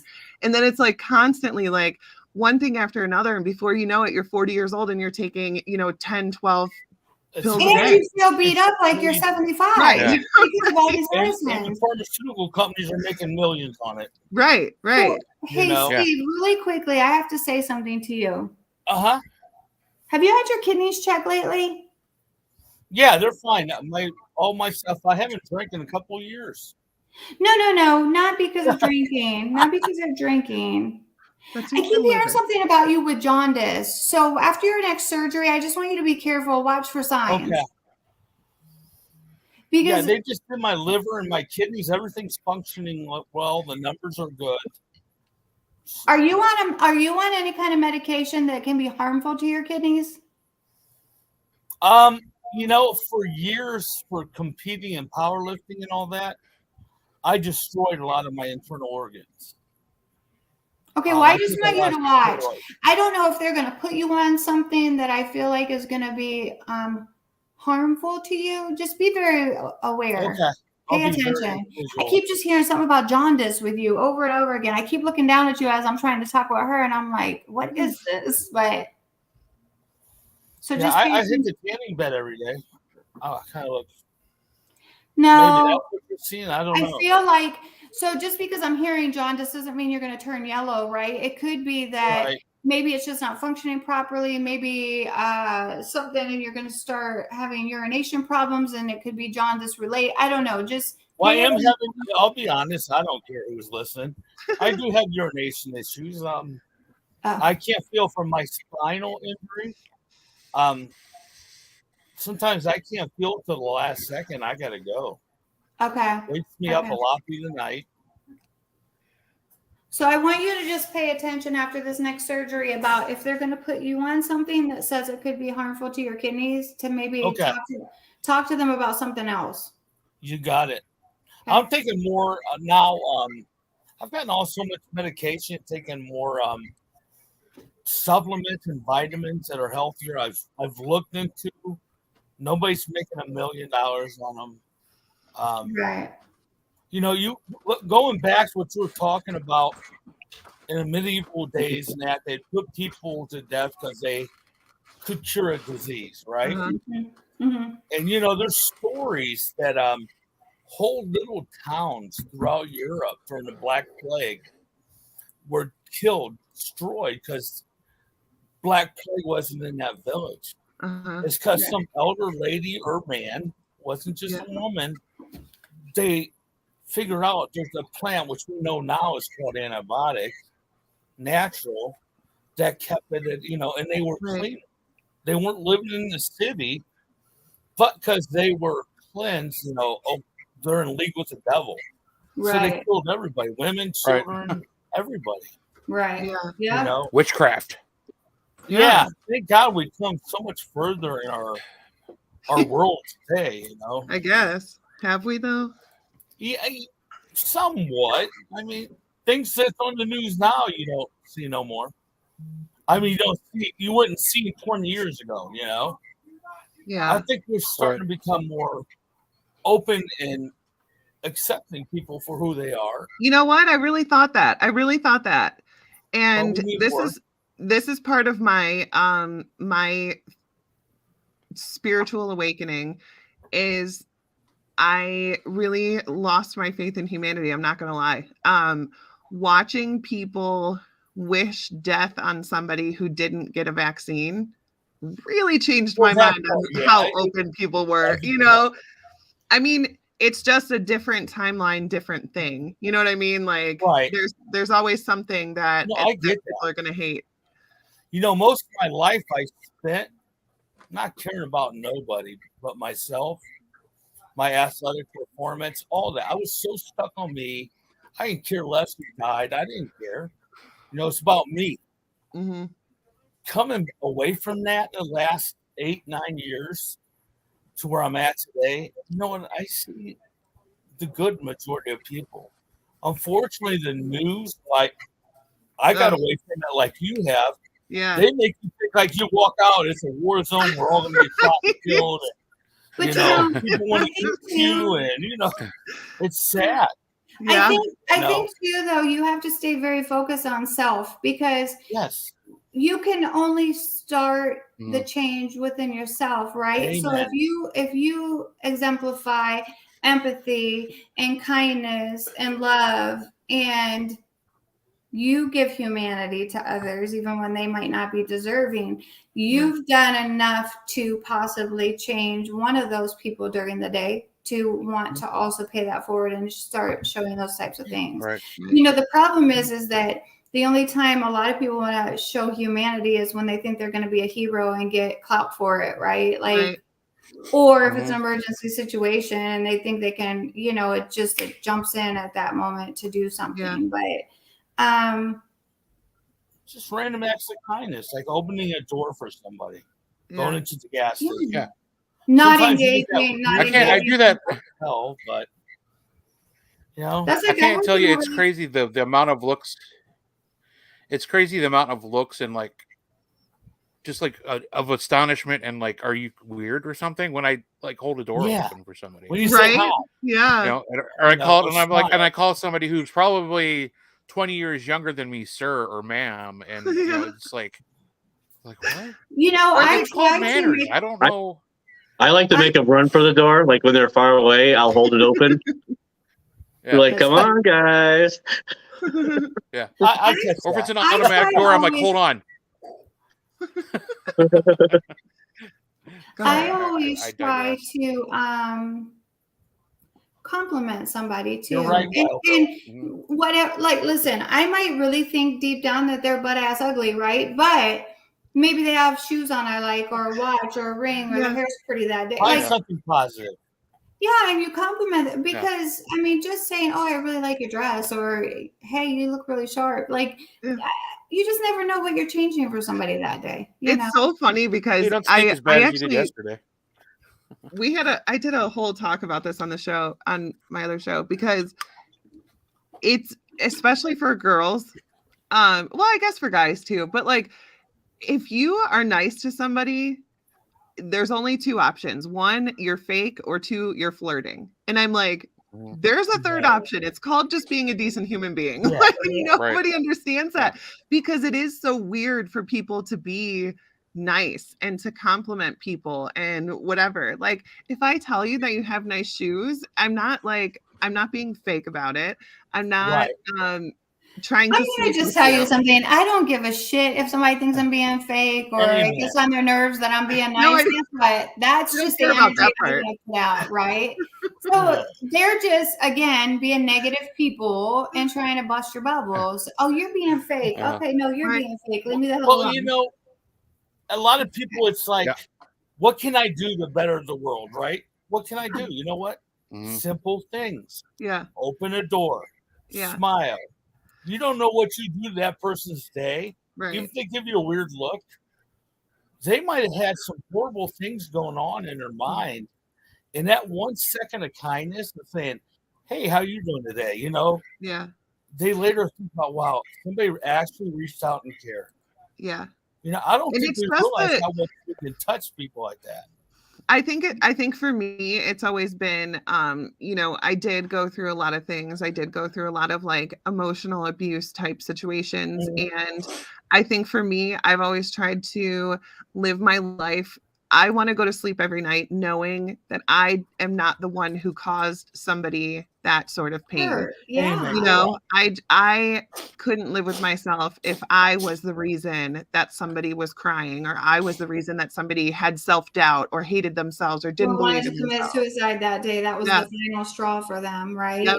So and let's be honest, you don't know what somebody's going through. And if you walk by and say some stupid shit because you think you're funny or you're trying to make a video, you don't know what that person's going through, and that could be their very last straw.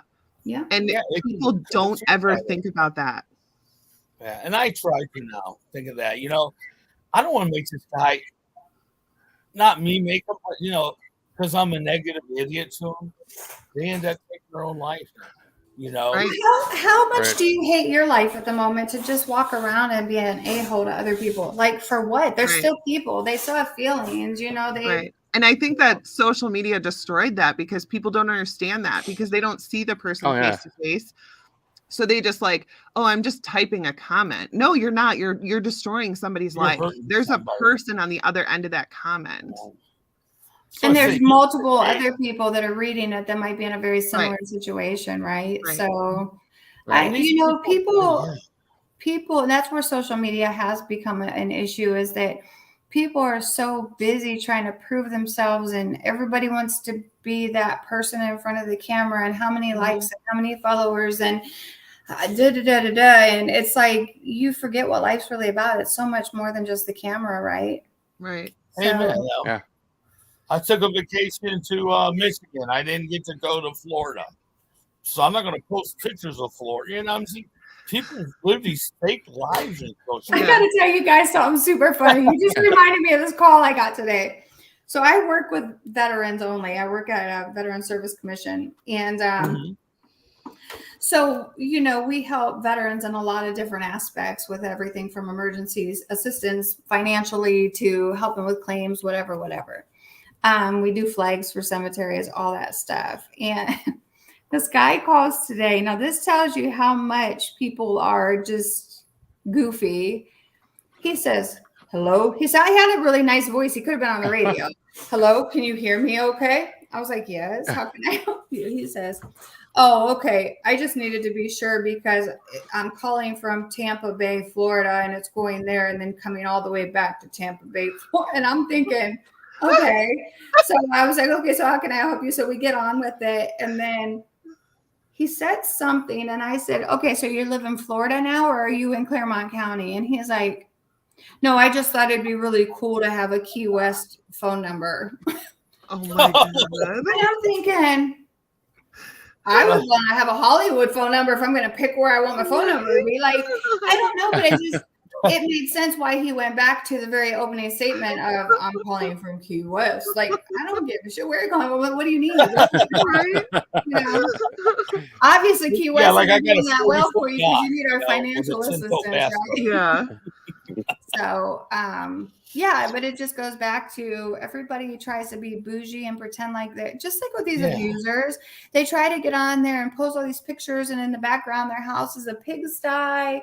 And I don't mean stuff just sitting around. I mean pigsty, dirty ass walls, trash on the floor, and they're abusing their kids off camera, and then posting pictures of, oh, my baby girl, I love her. Yes. I'm like, yeah. Social media has gotten to be too much. People are lost. You know what? Bill's right though, because it is also the media. Because if you everything's racist, everything's transphobic, everybody hates Christians, everything. Everybody is so divided. And that's where people need to just totally disconnect. Like if you go to the grocery store, are there like riots and gang violence and everybody's fighting each other and I'm going to hold the door so you can't get in because you're black or you're white or whatever? That people are not like that.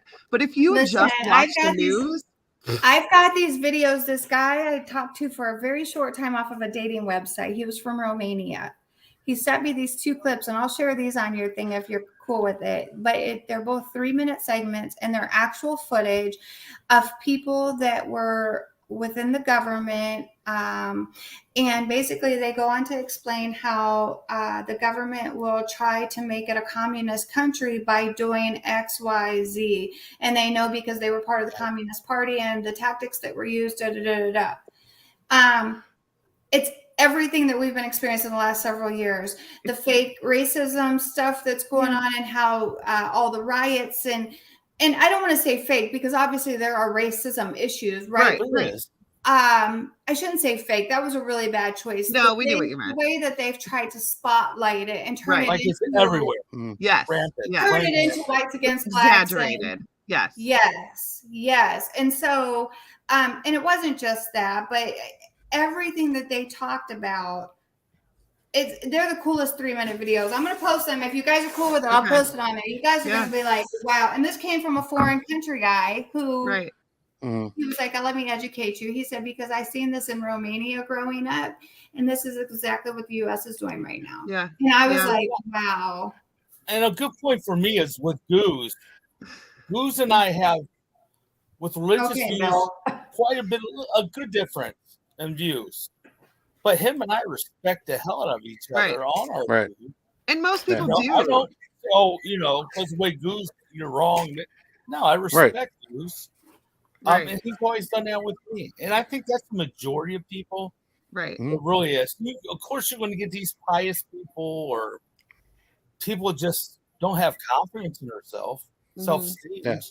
They're going to condemn everybody. Oh, you're all this. The reality is this, Steve. It boils down to just having basic respect. I might not understand why a man wants to dress like a woman but date a man, or but guess what? I'm still going to respect him as a person and just get to know him as a person, regardless of what views or not understand. Or, I have a mixed daughter. Some people might be like, how the hell can she date a black guy?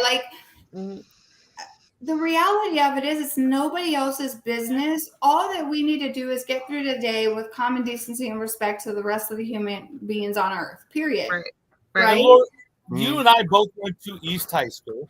And it's a real well-known in time. Am I right? Did we have issues like that? Do you remember any big problems like that at East? We all got along. They do now, but back then we didn't. We all got along. We were the same color. It didn't matter. Yeah, it didn't matter who we were. Everybody sat together. Nobody just, it's just, media's creating it. Well, I grew up in the country. Yeah. I grew up on the country. We had one black family in our whole school. No issues. I mean, it was just no issues for you. They probably have plenty of issues behind. No, I mean they were fine. I mean, we never had any issues with racism with that family, or they were friendly people. They're big parts of the community. I mean, luckily when they moved to our school district, I just automatically thought there were going to be problems, but they were accepted. I mean, we lucked out. I guess we were having a family, different type of community, but having a family that's got, my oldest daughter's mixed, my youngest is white, and then my grandson is mixed but looks black, right? I have to say, I think there's so much more racism than a lot of non-blacks or non-Hispanics or whatever race you might be talking about at the moment that we're blind to. Because I'm going to tell you, it's really been an eye-opener for me in my adult life to walk through life and not let people know my situation and hear racist remarks or because they don't know. So I'm safe because I'm also white, right? So I guess all that I'm trying to say is don't fool yourself into thinking because it wasn't public knowledge of a problem that they didn't still face many problems. Because me as a non-black who gets very offended because I have a half black child, right? And my grandson's black as can be. And I wouldn't trade for the world. To me, I don't care. I don't care what color you are. If you're a good person, it should be about love, right? It's all that energy. That's what I said. Right. Yeah. So just all I can encourage others to do is to, like the guy that said he hates all humans. Well, that just goes right back to that energy out. I hope it was a joke, but that negative energy is not good for you either. We all bleed the same color. Absolutely. And I always say this, I'm blessed with my eyesight. If I was born blind, I would have to judge you as an individual based on character and the way we communicate and what kind of person I thought you were based on not seeing you. So why should I allow this vision blessing to judge you. Like that's just stupid. That's a beautiful point. Yeah. I mean, you're blessed with eyesight. You shouldn't use it to curse other people. It's stupid. See the beauty of things. Yeah. Yeah. Absolutely. That was a wild turn of events. Right. And then there's Heisenberg. That's what this show does. But also, I just saw a story about AI. Just chill. AI posted on Twitter that they were going to make it their mission to destroy the human race because, like Bill said, the AI said that the human race was destroying the planet, and so it was going to make it its mission to destroy the human race. I'm like, okay, maybe it's time to unplug the computer. Have y'all never seen Terminator, iRobot, nothing? And if you think about it, they are doing that to a point already. Hence all the hatred, hence all the bullying, hence everybody having their face down.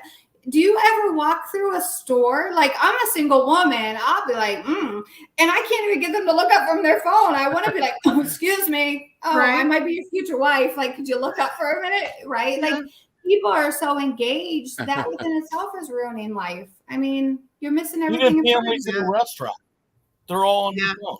Yeah. Not one of the member of the families. You're at a meal out to eat, to be together. Yeah. And everybody's on the phone in their own world. Yeah. I know they might be texting each other. You don't know. Yeah, they might be texting each other. They're texting each other, talking about the people at the table beside them. Yeah. I'd be talking like, why does this guy keep looking at me? Right. I'd be like, you see her big forehead? Yeah, maybe we're already zombies. Maybe we're in the zombie apocalypse. Well, we might be. We might be. The case, does that mean it's legal to do a little purging? Right? Amen. I wish it was. Oh, jeez. I'm sorry. I can't say that. One person. Just one. I'd be happy. Heisenberg. Man. Heisenberg, do you have a question? What? Do you have a question? Oh, do you guys have anything to plug? Do we what? Yep. Good. Do you have anything you want to plug? Do you want to tell people where they can find you, what you're working on? I got a couple cases coming up. I'm trying to concentrate more on homes again. I've been out of circuit for probably 8 years in the paranormal investigation. My equipment, I went on with a group a couple weeks ago, and I'm like, wow, I got medieval equipment. It doesn't matter. But I don't even think about equipment anymore, actually. I don't either. I'm like, it's about senses. I don't need a bunch of electronics to prove something I feel. So doing that, Laura, what are you working on? Life? No. So I have my page Whispering Angels, which is on Facebook. You guys can find me on there. It's really funny because I tend to have a roller coaster, like where I'll push really hard and do a bunch of readings, and then I step back from it again. And sometimes I think I'm actually just a little bit scared because the more that I dabble with my gifts, the more that happens. And then sometimes I'm like, I don't, as cool as it might be to like get famous or something, like, I don't know. I see so many fake people, right? And then I'm like, I know what my gifts are about. And I feel like sometimes the hypocrisy, that's true. I feel like sometimes I fall back because I get afraid of the popularity. Maybe people are weird, right? So, long story short, I mean, I do still do readings. I do spirit parties, group readings, whatever you want to call them. I have been actively looking for a group to get with here to do some investigations. My daughter and I have been talking about hitting up some little local cemeteries. They've got some cemeteries here where the people are actually segregated by color from way back. Mm-hmm. They've got underground things. And so anyway, if anybody's in the Cincinnati area and looking for a medium to be on there, I don't have to be the medium necessarily, but I would like to join a group. Whispering Angels. I do a lot more private readings right now than I do live readings. I just have been a bit burnt out over the last, I don't know, a couple of years actually. I keep saying I'm gonna get back to it, and I do for like a few days, and then I'm like, I had to talk myself into coming on tonight. I was like, I don't, something about it that I'm the same, I'm the same way like every Thursday. Like about half an hour before the show, and I'm like, oh, I'm so tired. Work was kicking my ass. I don't really feel like doing it. I gotta push over that hump of like getting on. As soon as I hit go live, I'm like, that second one I do it. Yeah. It's like that with everything though. It's like when I go something like for the whole week before, I'm like, yes, can't wait to do this. I'm so jazzed. I can't wait to go here. Day of, I'm running around getting ready for this thing, and I'm like, trying to think of like a million reasons why I shouldn't go, just because. Well, I mean, in reality, I think I know why I am the way I am. It's very draining, right? To be constantly, it's like I'm in a room with 2,000 chatterers in my head all day long, right? And so, I'm not sleeping, Harvey. then people, you feel their energy and their sadness. And so I think that's part of why I go through waves. I'll go really hard for a while, and then I'm exhausted emotionally. I think that I'm not finding an out for myself. Like I watched Tyler Henry, Psychic to the Stars, and he does mirror gazing and this drawing thing to kind of decompress after all his readings. I probably need to do something like that. Instead, I'm just like, okay, I'm done. What are we having for dinner? And I never really pull out. So I wear myself out. So, but I am available. Obviously, if anybody's got any kind of cool cases that they want some input on, I do a little bit of, I haven't in a while, but I travel to go to people's places for spirit type things. And so, I mean, I'm here. I'm not doing, sometimes I'm ashamed of myself because I feel like I have this gift. I should be doing more with it. But I do work full time, and I'm a mom, and, I have other things going on too. So, yeah. I mean, if somebody in Hollywood sees this and you want to give me a show and I'll do that full time, sure. then we'll talk. Yeah. Right. Yeah. Goose knows how to reach out to me. Steve knows how to get me. You guys probably are part of my page, I'm guessing, as well. I follow you. Yeah. Yep. Absolutely. Yep. Well, I caught you on the show. Yeah. Denise, what do you got? What are you plugging? We have self-guided flashlight tours at the seminary this weekend. There you go. Friday and Saturday. Nice. Oh, that'd be fun. What cemetery? No, it's the seminary, Madison Seminary. Oh, I was there. Goose, I went with you, right? Probably. Was that you, Steve? Yeah. It was you. I think it was me, yeah. No, was it? Oh, okay. Or was it? I've taken so many people there, I can't remember who. Yeah, I've been there quite a few I don't times. think it was both of us. Yeah. I think it might have been you, Steve, and somebody else. We went, 3 of us went. There was like a meat market or something across the way. We parked in a parking lot at some kind of store thing across the way from there. And there was a Ghostbusters truck out front. That was me and you, Steve, because you're in the picture with me now that I'm thinking about it. Yeah. I think Lance Tipton went with us. Yes. Yeah. And I'm still friends with the one guy, Jedi. Oh, that was yes, that was at the Parafest or some Paracon. Or it was at the hospital that they tore St. down. Joseph's? Yes. St. Joseph's up in Lorraine. Yeah. Oh, was it St. Joseph's? I still got the poster from there from the mental health. I went to the seminary with somebody, I'm sure of it. No, we went to the St. Joe's. Okay. Yeah, I need to keep up with you, Goose, and find out, like, because I know that you know where all that stuff is, so I can start making some. Yeah. I think that if I would hang out with people more often, I'd be more inclined to want to be like, hey. Well, in Cincinnati, there's the big theater. What's that theater called? Look it up. You'll see it. Cincinnati, you said? Beautiful theater. Mm-hmm.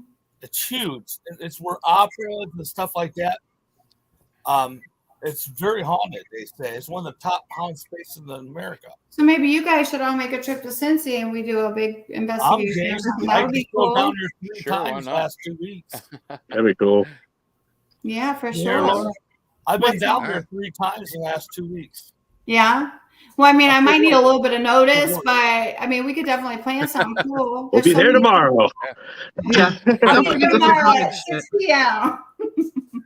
What are you plugging, Heisenberg? What? What? You guys, What's that? We could all we should plan something. Seriously, it would be fun. That'd be fun. Yeah. You could. Yeah. Laura, Yeah, we could even like do something like halfway. Yeah, for nice. sure. Cool. Hey, the Mansfield drive. Reformatory is like 2 hours for me. Probably an hour and a half for you guys, It's right? only 3.5 hour drive from here. It's 2.5 to Mansfield. Yeah, I mean, we could even meet somewhere there because that's. I think it's like an hour for us. Yeah. It's not that far for us. And then, do you pronounce your name Denise or Denise? Denise. Okay. Normally. So That's our radio name. Keep in touch with me too. If you have questions or want some, tips on some different things, just let me know. Okay, we'll do. Laura G. All right, Harrison Minor and the Goose. Yeah. Yep. The OGs. All right, guys, we gotta hit it. It's about that time. I want to thank you guys both for coming on. It was amazing. Thanks for having us. Yes, thank you. Yeah, it's like so fun. Yeah, it felt like old times. Absolutely, it was good. Nice I know that's what I was thinking about. Not the unit. That's the unit. Yeah. But if you piss her off, it becomes the unit. She goes gangster rap. Yeah. Right. All right, Denise. What do we say? How do we end the night? Don't be an asshole. Don't be an asshole. Love it. It's true. We love you guys. Love you guys too. Thank you. I'll fix it. All right. Thanks. All right, guys. We'll see you next Thursday. Have a good night. Bye-bye. Bye. Bye. Bye.